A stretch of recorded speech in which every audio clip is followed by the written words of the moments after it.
Praise the lord. Good morning. ప్రభువైన యేసుక్రీస్తు శుభనామంలో మీ అందరికీ వందనములు. చిన్న ప్రార్థనతో ఈరోజు దేవుని వాగ్దానాన్ని స్వతంత్రించుకుందామా? మమ్మల్ని ఎంతో మిక్కిలిగా ప్రేమించినటువంటి మా ప్రియ పరలోకమందున తండ్రి, నీ ఘనమైన శ్రేష్టమైన నామాన్ని బట్టి మీకు వందనాలయ్యా. మరొక దినాన్ని మా జీవితంలో ఇచ్చినందుకే వందనాలు తండ్రి. నీ ఆత్మ పూర్ణతతో మమ్మల్ని నింపండి. మీ పరిశుద్ధాత్మ అభిషేకాన్ని మా మీద ఉంచండి. మా ఆత్మీయ జీవితమునకు అవసరమైనటువంటి విలువైన మాటల చేత మా ఒక్కొక్కరితో మాట్లాడి మమ్మల్ని బలపరచమని యేసు నామములో ప్రార్థిస్తున్నాము తండ్రి. ఆమేన్. ఈరోజు దేవుని వాగ్దానము ఇర్మియా గ్రంథము 31వ అధ్యాయం 7వ వచనం. ఉత్సాహధ్వని చేయుడి, ప్రకటించుడి, స్తుతి చేయుడి. Jeremiah chapter 31 verse 7. Publish A, praise A and say. దేవుడిచ్చినటువంటి అద్భుతమైన మాటల కొరకు దేవుడికి సమస్తమైన మహిమ ఘనత ప్రభావాలు చెల్లును గాక. మరి దేవుడిచ్చినటువంటి ఈ అద్భుతమైన మాటల్లో 3 విషయాలు గమనిస్తున్నాం కదండి. ఒకటి ఉత్సాహధ్వని చేయండి అంటున్నాడు, రెండవదిగా ప్రకటించండి, మూడవదిగా స్తుతి చేయండి అని చూస్తున్నాం. మరి రోజు మీరు ఉత్సాహంగా ఉన్నారా? పొద్దున్న లేస్తేనే చాలా హ్యాపీగా లేచారా? లేకపోతే ఏదో దిగులుతో, వేదనతో, బాధతో, అబ్బా మరి ఎందుకు ఇంకొక రోజు వచ్చిందా, మళ్ళీ నేను జాబ్కి వెళ్ళాలా, లేకపోతే మళ్ళీ ఇంట్లో పనులు చేయాలా, హౌస్ వైఫ్ అయిపోతే, లేకపోతే మళ్ళీ పిల్లలు స్కూల్కి వెళ్ళాలి, ఇవన్నీ చేయాలి, ఇలాంటి బాధతో లేస్తున్నారా? లేకపోతే అమ్మో నేను ఇవన్నీ నా మీద భారం ఉంది, ఇది నా బాధ్యత కాబట్టి నేను చేయాలని ఉత్సాహంగా అన్ని పనులు చేసేవారుగా ఉన్నారా? ఉత్సాహంగా ఉండడం అనేది దేవుడిచ్చే కృప అండి. ప్రతిరోజు మరొక దినాన్ని మన జీవితంలో చూడగలుగుతున్నాము అంటే అది కేవలం దయ. తెలుసు కదండి, చాలామంది నిద్రలోనే మరణించే వాళ్ళు ఉన్నారు. రాత్రి పడుకుంటే పొద్దున్న లేయలేనటువంటి వాళ్ళు కూడా చాలామంది ఉన్నారండి. కానీ ఈరోజు మరొక దినాన్ని మనం చూస్తున్నామంటే ఇది దేవుడు మనకిచ్చిన సమయం, దేవుడు మనకిచ్చిన అవకాశం. కాబట్టి దేవుడు ఇచ్చిన ప్రతి దినాన్ని బట్టి మనం ఉత్సహించే వారిగా ఉండాలి, ఆనందించే వారిగా ఉండాలి, అని మహిమపరిచేవారిగా ఉండాలి. అయ్యా మరొక దినాన్ని నాకు ఇచ్చావు తండ్రి, నీకు స్తోత్రాలని ప్రతిరోజు మనం దేవుని స్తుతించేవారిగా, గణపరిచేవారిగా, మహిమపరిచేవారిగా ఉండాలి. మరి తెల్లవారుజామున లేచి చూసినట్లయితే పక్షులన్నీ కూడా ఎంత కోలాహలం చేస్తుంటాయి. పక్షులన్నీ ఆ టైంలో లేచి దేవుని స్తుతిస్తుంటాయండి. మరి సృష్టికర్త చేసినటువంటి అద్భుతాన్ని బట్టి ఆ వేకువజాములో, ఉదయకాల సమయంలో పక్షులన్నీ కూడా దేవుణ్ణి మరి స్తుతిస్తుంటాయి. మనం చాలాసార్లు పొద్దున పూట వినగలుగుతాం ఆ పక్షుల కోలాహలాన్ని. ఎంత హ్యాపీగా అనిపిస్తుంది కదా. కాబట్టి ఒక పక్షులే అంత కృతజ్ఞత కలిగి దేవుని స్తుతిస్తున్నప్పుడు, మహిమపరుస్తున్నప్పుడు సృష్టికర్త అయిన దేవుడిగా, మన పరలోకపు తండ్రిగా మనం ఎంత దేవుని స్తుతించవలసిన వారిగా ఉన్నాము, అలాగే ఉత్సాహించవలసిన వారుగా ఉన్నామో ఈరోజు మనం అర్థం చేసుకోవాలి. ఈరోజు ఏ ఏ పరిస్థితులు మీరు ఉత్సాహంగా, ఉల్లాసంగా ఉండకుండా చేస్తున్నాయండి? కొన్ని పరిస్థితులు ఉంటాయి మన జీవితంలో, మనం ఉత్సహించకుండా దేవుడు చేసిన కార్యాలు బట్టి ఉత్సహించి ఆనందించాల్సిన మనలో చాలాసార్లు సాతాను ఇది జరగలేదు కదా, అది అవ్వలేదు కదా, ఇది చేయలేదు కదా, ఇలా ఎన్నో క్వశ్చన్ మార్క్స్ తీసుకొచ్చి మనం ఉత్సహించాలనుకున్నవి కూడా నిరుత్సాహంలోకి వెళ్ళిపోతున్నాయి. కాబట్టి ఈరోజు అలాంటి పరిస్థితిలో ఉన్నారేమో మీరు కూడా. ఒకసారి ఆలోచించండి. ఎన్నో కార్యాలు చేశాడు దేవుడు, ఎన్నో విషయాల్లో మేలు చేశాడు. కాబట్టి నాకు ఏది అసాధ్యం కాదు, నేను ఏదైనా నా దేవుడు చేస్తాడని ఉత్సహించేవారుగా ఉన్నామా, లేకపోతే నిరుత్సాహపడేవారుగా ఉన్నామో ఈరోజు మనల్ని మనం మరి ఆలోచించాలి, ప్రశ్నించుకోవాలి. రెండవదిగా మనం ఉదయం లేచిన తర్వాత ఉత్సాహంగా కానీ దేవుని స్తుతించగలిగినామంటే రెండోది ఏం చేస్తాం తెలుసా? ప్రకటించగలుగుతాం. ఏం ప్రకటించాలి? ఈరోజు నువ్వు ఉత్సహిస్తున్నావు, కారణం దేన్ని బట్టి? దేవుణ్ణి బట్టి, దేవుళ్ళలో ఉన్న ఆనందాన్ని బట్టి. ఎంతోమందికి ఈ గొప్ప ఆనందం లేదు, ఎంతోమందికి ఈ గొప్ప ఓదార్పు లేదు. కాబట్టి వాళ్ళు ఇతరులతో ఏం మాట్లాడలేకపోతున్నారు. కానీ నువ్వు అనుభవిస్తున్నావు కదా ఈరోజు దేవుడి యొక్క రుచి ఏంటో, దేవుడి యొక్క గొప్పతనం ఏంటో. మరి నువ్వు ప్రకటించాల్సిన భారం నీ మీద ఉంది కదా. మరి దేవుడి గురించి ఇతరులతో పంచుకోవాల్సిన పరిస్థితి నీది కాదా? నీ జీవితంలో ఎన్నో మేలులు అనుభవించావు, దేవుడు చేసిన గొప్ప కార్యాలు చూసావు, నువ్వు ఎంజాయ్ చేయగలుగుతున్నావు అంటే ఇతరులకు కూడా ఆ గొప్ప దేవుని పరిచయం చేస్తే వాళ్ళ జీవితంలో కూడా వాళ్ళు యేసయ్య ప్రేమను తెలుసుకుంటారు. వాళ్ళకున్న పరిస్థితులను వాళ్ళు కూడా జయించి మనలాగే ఉత్సహించగలుగుతారు. అందుకనే దేవుడు ప్రకటించండి అంటున్నాడు. ఎప్పుడైనా దేవుడు మనకు చేసినటువంటి మేలునండి మనం ఇతరులతో పంచుకోవడం చాలా ఆశీర్వాదం. ఎందుకంటే ఒకరి గురించి ఒకరు మనం మేలు పంచుకున్నప్పుడు ఎదుటి వాళ్ళలో విశ్వాసం బలపడుతుంది. మనం ఎప్పుడు కూడా అందరితో మనకున్న కష్టాలు, బాధలే పంచుకుంటూ ఉంటాం. పాపం ఎదుటి వాళ్ళకున్న ఉత్సాహం కాస్త తగ్గిపోయే విధంగా పంచుకుంటూ ఉంటాం. అలాగే వాళ్ళు కూడా నిరుత్సాహపడే విధంగా మాట్లాడేస్తుంటాం. కానీ మనం ఎప్పుడు మాట్లాడినా ఎలా ఉండాలి తెలుసా?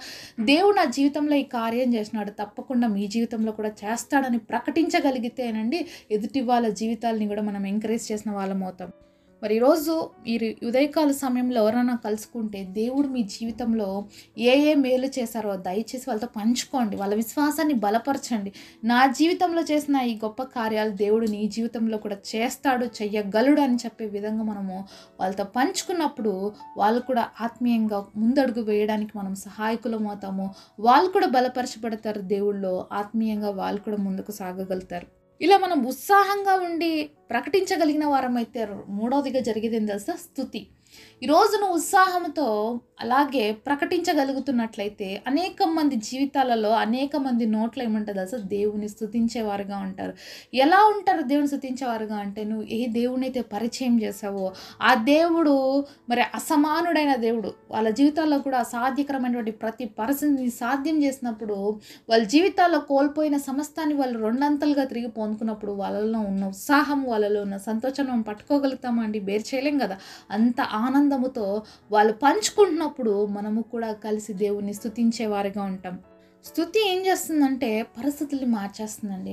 మరి దేవుణ్ణి స్తుతించడం చాలా అవసరం. మనం ఎప్పుడు కూడా ప్రార్థనలో దేవుణ్ణి అడుగుతూనే ఉంటాం, ప్రభు అది ఇస్తావా, ఇది ఇస్తావా, అది చేస్తావా, ఇది చేస్తావా, ఇది ఎప్పుడు ఇస్తావు, అది ఎప్పుడు ఇస్తావు అంటావు. కానీ ప్రభు ఇన్ని మేలు చేసావే, నా చిన్నప్పటి నుంచి నేను తల్లి గర్భంలో ఉన్నప్పటి నుంచి ఎన్నో విషయాల్లోకి నాకు సహాయం చేసావు, ఎన్నో విషయాల్లో మేలు చేసావు, ఇది నీకు అసాధ్యం కాదు కదా నాయన అని చెప్పగలిగితే మన ప్రార్థన ఎంత బాగుంటుందండి. చాలాసార్లు ఇలాంటి ప్రార్థన మనం చేయము. ఏం చేస్తాం, ప్రభువా ఇన్ని రోజులు ఏంది అడిగినా ఇది ఇవ్వట్లేదు ఎందుకు, అది చెయ్యట్లేదు ఎందుకు అంటాం. ప్రభువా ఆ రోజు ఎంత గొప్ప అద్భుత కార్యం చేసావు కదా, ఇలాంటి పరిస్థితిలో ఉన్నప్పుడే నాకు సహాయం చేసావు కదా నాయన, మరి ఈ రోజు కూడా నువ్వే సహాయం చేస్తావని దేవుడు చెప్తే ఎంత కృతజ్ఞతతో కూడిన ప్రార్థనగా ఉంటుంది మన ప్రార్థన.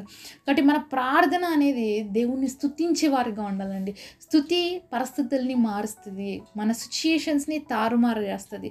మరి ఎరికో ప్రాకారపు గోడల గురించి మనందరికీ బాగా తెలుసు, చాలా స్ట్రాంగ్ వాల్స్ జెరికోవి.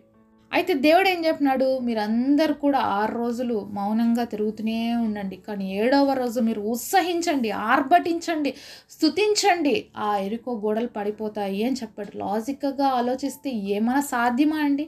ఎరికో స్ట్రాంగ్ వాల్స్ని ఎవ్వరు ఎదిరించలేరని ఎంత ధీమాగా ఉన్నాడు ఆ ఎరికో రాజు, అక్కడ ఉన్న ప్రజలు. అలాంటిది ఇజ్రాయెల్ ప్రజలు ఏ యుద్ధము చేయలేదండి, వాళ్ళు గోడలేం పగలగొట్టలేదు, కూల్చలేదు. కేవలం 7వ రోజు దేవుడు వాళ్ళకి చెప్పినట్లుగా 6 రోజులు మౌనంగా తిరిగాడు. 7వ రోజు మాత్రం వాళ్ళు తిరిగినప్పుడు ఆర్భటిస్తూ దేవుణ్ణి స్తుతిస్తూ ఉన్నప్పుడు ఎరికో గోడలన్నీ కూడా కూలిపోయినాయంట. కాబట్టి స్తుతి ఏం చేస్తుంది? పరిస్థితుల్ని తారుమారు చేస్తుంది. స్తుతి ఏం చేస్తుంది? ఎరికో లాంటి వాల్స్ని సహితం కింద పడే విధంగా చేస్తుంది. ఈరోజు నువ్వు ప్రార్థనతో ఏదైనా సాధించలేకపోతున్నావు అంటే స్తుతించడం నేర్చుకోవాలి. దేవుణ్ణి మహిమపరచడం నేర్చుకోవాలి.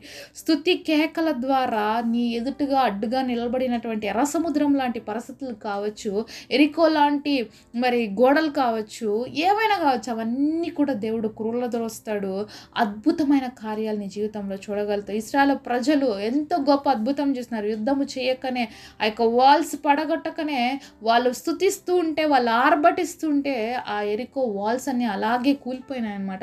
కాబట్టి ఈరోజు నీ జీవితంలో ఏవైతే అడ్డుగా నిలబడి ఉన్నాయో, మరి ఆ వాల్స్ అన్ని కూల్చివేయబడాలి అంటే నువ్వు దేవుడి సన్నిధిలో స్తుతించాలి. దేవుని స్తుతించే వారిగా మనం ఉండాలి. కాబట్టి మొదటిగా ప్రతిరోజు మనం చేయాల్సింది ఏంటంటే, దేవుడు మనకి ఇచ్చినటువంటి దినాన్ని బట్టి మనం ఉత్సహించే వారిగా ఉండాలి. ఉత్సాహంగా ఉన్నటువంటి మనము అనేకులకి దేవుడి ప్రేమను ప్రకటించే వారిగా ఉండాలి.